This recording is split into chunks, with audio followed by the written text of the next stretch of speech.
चौधरी मतीन साहब के साथ हूँ और इन्होंने खुद ही नहीं बल्कि सलेमपुर क्षेत्र के अंदर जब कांवड़ी आते हैं तो ये कांवड़ियों के लिए उनके लिए राहत के लिए शिविर लगाते हैं मुसलमानों की तरफ से और ये इनका काम पिछले 20 वर्षों से चल रहा है।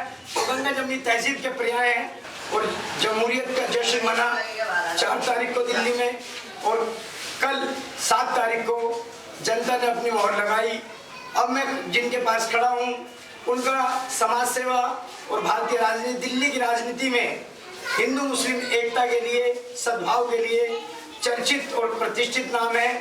पूर्व विधायक और लगातार 5 बार के 1993 में पहली बार, 98 में दूसरी बार और 2003 में तीसरी बार और 2008 में चौथी बार और 2008 से लेकर 2013 में 1 वर्ष के लिए फिर बनी थी।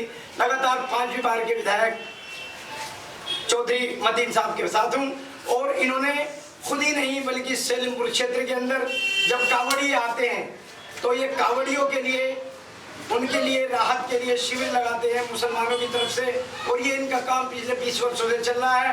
तो गंगा जमनी तहजीब के पर्याय हैं।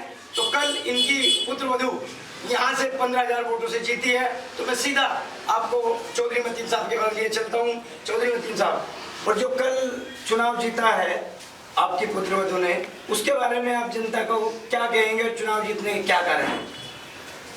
चुनाव जीतने का कारण ये है कि जो केजरीवाल है उन्होंने बातें की है पीछे तो अच्छी बातें नहीं की। मरकज का मामला था या यहाँ पे बैठ हुए उन्होंने आकर नहीं देखा लोगों को, लोग अपने आप को उपेक्षित महसूस कर रहे थे और उसी कारण में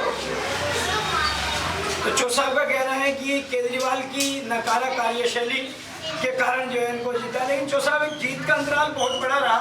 इससे पहले आपके बेटे जो है पार्षद थे, तो क्या वजह है कि पूरा घर परिवार लोगों में इतना लोकप्रिय है? उसका क्या कारण है?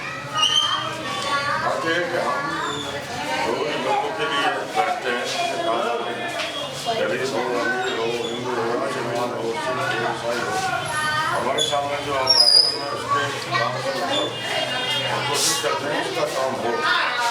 लोगों का व्यवहार आपका ठीक हो, लोगों का काम करें तो लोग ऐसे बोल देते हैं सब।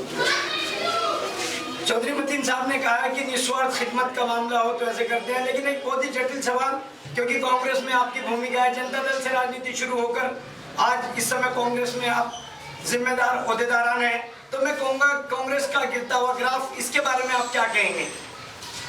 कांग्रेस से गिराव करने की वजह यह है कि जो भारतीय जनता पार्टी है वो धर्म की राजनीति करती है, धर्म की बात करती है, जो मेजोरिटी है उसकी बातें करती है।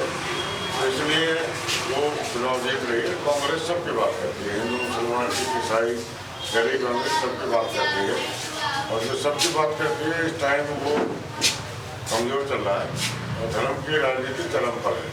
लेकिन ये कुछ दिन की है, हमेशा ये बातें नहीं रहती हैं। ये देश में लोग भाईचारे से रहते हैं, सब मिलजुल कर रहते हैं। आने वाला समय फिर कांग्रेस का। तो चो साहब का कहना है कि ये वक्ती मामला है, लेकिन लोकतंत्र में जीत जनता के हाथ में होती है। तो चौधरी साहब से मैं निवेदन करूंगा कि विश्व भाईचारा टाइम्स के चैनल के माध्यम से इस मुल्क और दर्शकों को वो क्या संदेश देना चाहते हैं?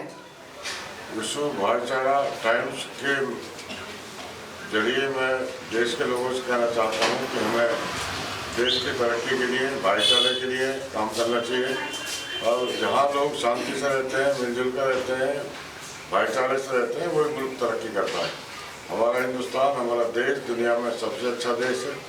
हर धर्म के लोग हैं, हर जात के लोग हैं, लेकिन सब मिलजुल कर रहते हैं और हमारे लिए देश सर्वोपरि है। देश के लिए हमें कुछ भी करना पड़े, हम लोग करना चाहिए, हम करेंगे। जी हाँ, ये थे चौधरी मतीन साहब और जिन्होंने कहा कि हमें मुल्क में अमन, भाईचारा और शांति के लिए रहना चाहिए। तो मैं अपने कैमरामैन अब्दुल कलाम के साथ आपसे इजाज़त लेने से पहले, अनुमति लेने से पहले गुजारिश करूंगा कि आओ हम पड़ोसी के काम आए। और दलों का मामला तो परमानेंट नहीं हो सकता, दिलों का मामला परमानेंट है। हम पड़ोसी के काम आए।